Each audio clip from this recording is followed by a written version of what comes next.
Aujourd'hui, une retraite qui s'éloigne de réforme en réforme. Yves Junquin, Mathieu Nivengo. À droite, Marie-Isabelle Lemierre, cadre administratif. À gauche, son père, Jean-Louis Lemierre, retraité. Lui est un enfant du baby-boom. Il est né en 1949.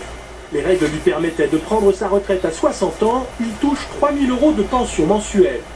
Elle est née en 1975. La loi actuelle lui permettrait de partir à taux plein à 65 ans. Elle n'a aucune idée du montant de sa future pension. Pour elle, c'est un sujet d'inquiétude. Avec les réformes qui s'enchaînent et on ne sait jamais en fait quelle sera la dernière, l'âge est de plus en plus éloigné de moi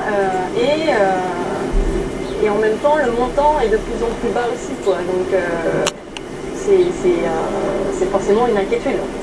Son père, lui, ne s'est jamais posé cette question. Après une vie de travail, il vit une retraite heureuse et active. Il préside bénévolement une association d'aide à la personne. Bonjour papa. Lorsqu'ils se retrouvent en famille, au Mans, père et fille échangent souvent sur leurs différentes expériences. Lui, un parcours linéaire commencé à 17 ans, avec une belle progression de carrière. Elle, un parcours plus heurté, avec une période de chômage.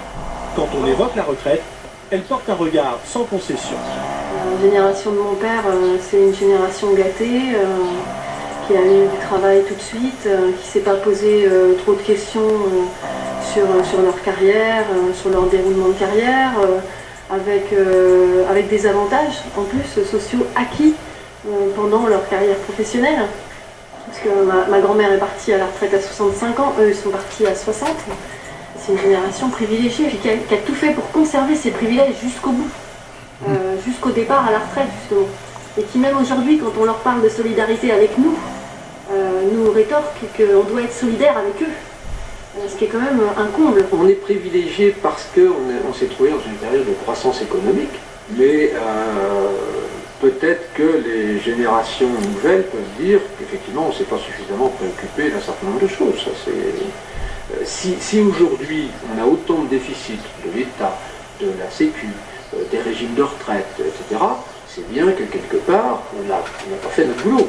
Aujourd'hui, tous les deux sont d'accord pour une réforme des retraites où chacun ferait des efforts actifs comme retraité. Moi, je voudrais qu'au moins les réformes, s'il y en a, elles portent surtout sur ceux qui sont actuellement au travail, sur la durée et sur les cotisations des retraités.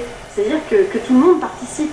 Il y a très longtemps, je dis qu'il y a certains privilèges, certains acquis sur lesquels on pourrait discuter, parce que sinon on emmène tout le monde dans le mur, quoi.